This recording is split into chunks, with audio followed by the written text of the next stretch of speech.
नमस्कार दोस्तों, आपका अनुज राजस्थानी क्लासेज पर स्वागत है।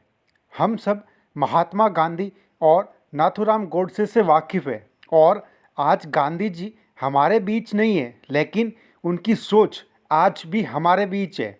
वैसे ही नाथूराम गोडसे हैं जिन्होंने महात्मा गांधी जी को गोली मारी थी। उनके विचारों और उनकी सोच से काफ़ी कम लोग परिचित हैं। 30 जनवरी 1948 का वो दिन जहां महात्मा गांधी जी शाम को बिड़ला हाउस में सरदार वल्लभ भाई पटेल से मिलने के बाद शाम की प्रार्थना करते हैं, तब एक व्यक्ति आता है और उनको नमन करके उनके सीने में 3 गोलियां दाग देता है, जिसे देखकर हर कोई अचंभित था और किसी को कुछ नहीं सूझ रहा था। तब वहां खड़े यूएसए के डिप्लोमेट हर्बर्ट रेनर ने गोडसे को पकड़कर पुलिस के हवाले कर दिया था।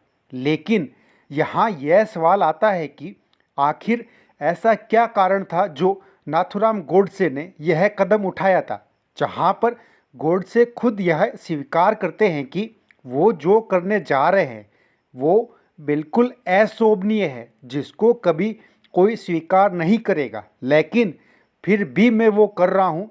तो ऐसा क्या कारण है कि गोडसे ने ये किया? इस पर गोडसे खुद अपना पक्ष रखते हुए बताते हैं कि उनकी नज़रों में यदि देश को किसी ने प्रभावित किया है तो वो 2 ही व्यक्ति हैं, महात्मा गांधी और वीर सावरकर, जिनके विचारों से हर कोई प्रभावित है और उनमें मैं खुद यानी गोडसे भी हूँ। गोडसे का मानना था कि महात्मा गांधी का कांग्रेस पर तिलक की मृत्यु के बाद पूरी तरह नियंत्रण है तथा वो जब चाहे आंदोलन शुरू कर देते हैं और जब चाहे आंदोलन बंद कर देते हैं। इसके अलावा अहिंसा से आज़ादी नहीं मिल सकती। जब भगवान राम, अर्जुन, महाराणा प्रताप, गुरु गोविंद सिंह जी और छत्रपति शिवाजी महाराज तक ने देश और धर्म की रक्षा के लिए हिंसा की है, तो अब अहिंसा से कैसे आज़ादी मिल सकती है? इसके अलावा गोडसे का मानना था कि महात्मा गांधी केवल मुसलमानों के हितैषी तथा हिंदुओं से अपील कर रहे हैं कि हिंसा ना करें, जबकि पाकिस्तान में हो रहा है हिंदुओं पे अत्याचार पे कुछ नहीं बोलते हैं, जो कि गलत है।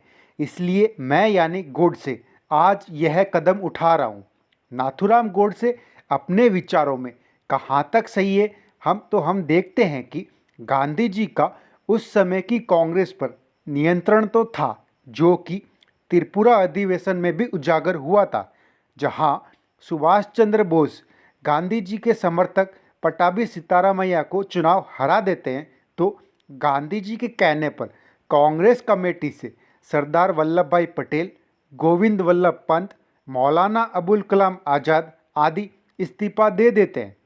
यह भी था कि जब असहयोग आंदोलन अपने चरम पर था तो गांधी जी ने एक चोरी चोरा कांड के कारण आंदोलन स्थगित कर दिया गया था और ऐसा ही उन्होंने सविनय अवज्ञा आंदोलन में किया था। इसके अलावा गोडसे ने कहा था कि गांधी के अहिंसा से आज़ादी नहीं मिल सकती है।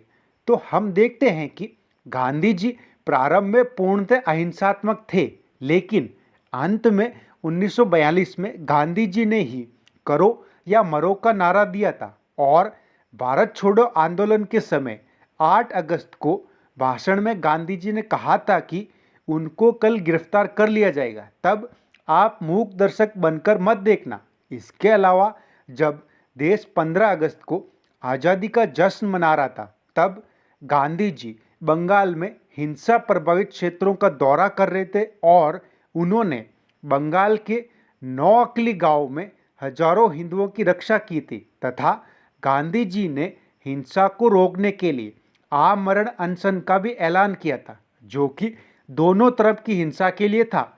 इस तरह हम देखते हैं कि नाथूराम गोडसे के विचार पूर्णतः सही भी नहीं थे और पूर्णतः गलत भी नहीं थे, लेकिन हम इन विचारों के कारण गोडसे द्वारा गांधी जी की हत्या को सही नहीं ठहरा सकते। इस बारे में आप क्या सोच रखते हैं, कमेंट बॉक्स में बता सकते हैं। यदि आपको ये जानकारी अच्छी लगी हो तो अनुज राजस्थानी क्लासेज को सब्सक्राइब करें, लाइक करें, कमेंट करें और शेयर करें। धन्यवाद। जय हिंद।